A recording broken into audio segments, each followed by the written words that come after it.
Here's what you missed on Phathead and Cande in the morning. Weekdays 6 to 10 a.m. on My Country 96.1. My Country 96.1 Phathead, Cande Roth. Gorgeous day. Beautiful Thursday, June 13th, 2024. We are having sunshine. Phathead and Cande are here, live and local. We're bringing you all the best of Long Island candy, as we always do. Yes. Yep, getting you ready for your work day, school day, whatever you're doing. Maybe you got the day off. It's interesting. You know, everyone's... My son took today off. Oh, really? I'm a little surprise. Yeah, Maeve, my sweetheart. They're taking her to Sesame Place today with two other couples and their kids, and it's a big day at Sesame Place. Oh, she is going to have the greatest time. Oh. Big. She goes like this. She puts her arms in the air and goes, Big Elmo.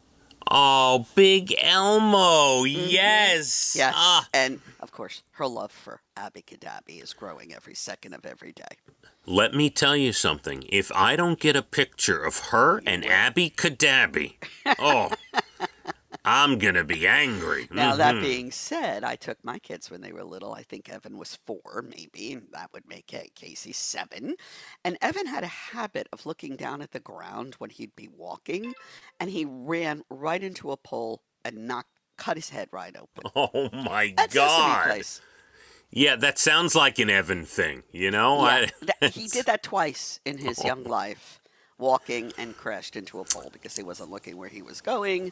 And the first football game Casey ever had, I think he was 8. Evan cracked his head open there. Oh. He and I left in an ambulance, okay? By the way, I say this a little tongue-in-cheek, but I'm asking seriously. Were you... not the greatest at watching them at times? Like, he was cracking his head open a little too much. What was the deal there? Twice in his life. The time with football, no, I wasn't watching him. He was running around, and I was in the stands. See? Time in Sesame Place, I was actually holding his hand and trying to hold him back, and he broke away and crashed into a pole. Oh, my goodness. That's wow. why I tell them, get a leash for that kid. Like if you go to Disney World or the mall, Evan used to love to run away from me in the mall. Yeah, you need a leash. Well, you know my story when Leah was 1.5 years and we took her on a cruise with my parents. We put one of those leashes on her because she was starting to run. She was 1.5 years, you know? Yeah. Very important sometimes. Absolutely. Yeah. I have a specific memory of Sesame Place because we took the kids once, Christmas of 2014, and they have what's called a very furry Christmas. Oh. Yeah, I don't know if they still do it. I'm but not sure. It was about 10 years ago, so Elijah was, you know, give or take about 2. We had Abigail was about 4, 5, and Leah 5. 6, and okay. And I'll never forget. This is so random. We had a good time. I'll never forget. We stayed at a hotel literally across the street. You walk across the street. I bet you I stayed in the same hotel. Yeah, probably. We stayed there too. There's like a little path, and you walk right across the street. Yeah. And then that was the first time that I've ever been through a Chick-fil-A drive-thru. Oh. And it was the first time That's I ever... your memory of Sesame Place? Because I remember we filmed the video of me ordering at the Chick-fil-A drive-thru. Oh, my goodness. And it was also the first time I ever heard the song Blank Space by Taylor Swift. Wow, quite a memory of Sesame Place. Yeah, and we heard it while we were going through. There was some light show nearby that you drive through. You drive your car through, and it was great. We had a great trip. That was nice. I love the parade. They do this downtown parade with all the characters. So they play instruments, and I was chasing them all. It was a good I'm time. The worst behaved when it comes to things like that. Yeah, no, good time. I hope they have fun. I want pictures. Oh, I'm sure they will. You will get pictures today, I promise. All right. We got a few of these things we still have to get through. New tech for a car. Would you want a car where as you go faster, the gas pedal is harder and harder to push down? No. So you... Really? No.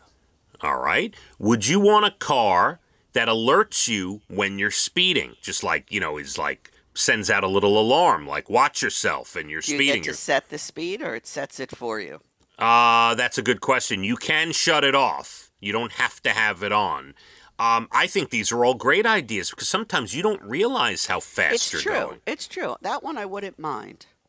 So 50%, actually 51% say they would want a gas pedal that got harder to push as they went faster and faster. It would help them slow down. See, I would start like panicking, like there's something wrong with the car. I would have to remember, oh, wait, I'm going too fast. I don't like it. All right, 60% of people say they would like a little switch on the car that alerts them when they're going too fast. And how does the car know what road you're on and what the speed limit is on that road? Please, the way these cars are. Candy, have you not seen, well, maybe you don't have a newer car. What's your newest car? Please don't ask that question. Okay. Well, no, that's, I needed that answer for this reason. We have a car that we leased 2 years ago. So it's newer. It tells you, as you're driving on the screen in front of you, what the speed limit is of the road you're on. Oh. Yes, cars do that now. So very easy for them to figure that out. Interesting. And by the way, 70% of people say if it means your car insurance would be less, they would be up for Me too. this whole Then deal. I would accept that if they lower your insurance for sure. All right, here's one. The worst places to travel this summer, Candy. Yeah. They looked, this poll, or that wasn't even a poll, it was like a study. They looked at 43 big cities in the country, and they took into account poor walkability, lack of public transportation, crime, summer heat, ease of travel, prices, all these different things. They put it all together. The number one worst city to visit this summer, Jacksonville, Florida. I wonder what's wrong with Jacksonville. It says between the heat, the crime rate, really bad public transportation, and the walking is not good. It's poor walkability. Jacksonville, you don't want to go to. I'm not going. The second worst this summer, Colorado Springs, followed by, you've been there or no? Yeah. You have been there. Uh-huh. What do you think they're telling you it's bad? I don't know. All right. It doesn't give Been a reasons.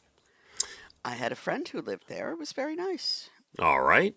Denver, Boulder, any of those clicking in? No, well, Fresno, California's third. Memphis is fourth. Really? Yeah, I guess, a lot of this might have to do with the heat in the summer. It's just crazy. These are all southern, hot places. Albuquerque, New Mexico. Indianapolis is on the list, actually. Louisville, Kentucky, Tampa, Tucson, Arizona, and Miami rounds out the list. How about that? My son loves Miami. I do not. The best summer vacation city is Minneapolis, of all places. What? Yeah. Followed by Long Beach, California, Washington, D.C., Seattle, and Omaha, Nebraska. Who's making this list?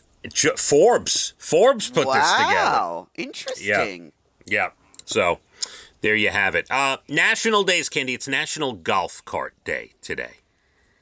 Yes, I have my son who's an avid golfer. Now, Jackie was complaining that he's getting all of her girlfriend's husbands to golf. Yeah. And the girls all joined like some chat room. They go to complain about their husbands golfing. It's hilarious. Oh, that's fantastic. I love that. Yes. We have some people in our neighborhood who own, I don't know these people. They live a couple blocks away. They own golf carts, and they let their young kids ride golf carts through the neighborhood, like real streets, and Boy, that sounds like fun, and I'm not kidding. Yeah, I'm sure it's fun for the kids, but every time I see them zoom by, I'm like, that is just an accident waiting to happen. What is going on here? Right? Sounds like a lot of fun. I want to live in their house. It's National Random Acts of Light Day today. Meaning? Means overcoming cancer diagnosis. Wow. Yeah. Random Acts of Light is trying to, when you get a cancer diagnosis, trying to overcome and fight and push on. Yeah. Right. Wow. Okay. I'm going to cry. Yeah, no, we're with people. Absolutely. National Kitchen Klutzes of America. Are you a kitchen klutz? Yes. You are a kitchen. I knew it. I knew it. Candy, it's National Weed Your Garden Day. You gonna get out there? I was watering my garden yesterday, so to speak, and I saw I have to weed. I see a lot of weeds coming up. I'll be doing that later. You better get out there. Come on. I'll leave right now. How's that? Sounds great to me, actually. National Sewing Machine Day today. Oh, I wish I would have learned how to sew when my mother and grandmother would do it. Wow. Yeah, remember Leah took sewing classes back in the day? I took a sewing class. I made a horrible blouse. Everything was horrible, and I could never wear it, and there you have it. And it's National Career Nurse Assistance Day today. That's all. If you're an assistant to a nurse, that's your career, then today is your day. All right? And celebrate with pride. Yes. A high school graduation in Lakeville, Massachusetts, in the news because of the speech the class president gave. He ended by telling everyone to check under their seat because he'd written personalized notes for all 181 classmates, thanking them for being part of what they'll call the good old days one day. That's adorable. He told his local radio station took him 10 hours to write all of them. Oh, yeah. A Navy jet, let me see, Navy vet and retired cop John Barnett raising money for the charity Paws of War, running marathons in all 50 states. Lovely. Yeah. He just ran his first one in Billings, Montana. I think we discussed that you and I are not running anywhere. That will never happen. No. No. I run unless I'm going to, the cruise ship is going to leave me. By a raccoon, I'll run. Otherwise, I'm not running. That's correct. By the way, I almost twisted my knee the other morning. What? So I came out of the house, and around the corner of the house, like from a blind spot, a groundhog came charging past me. And I turned and tried to run as quickly as possible. I almost twisted my knee. I really Is there had video of this? Because I would find that highly entertaining. I wish there was. I'm sure the groundhog wasn't chasing you. I'm sure it was actually scared of me and trying to get under my front porch. That is what happened. There you have it. And a partially paralyzed puppy walking again after vets in England used 3D printed screws to repair its spine. Wow.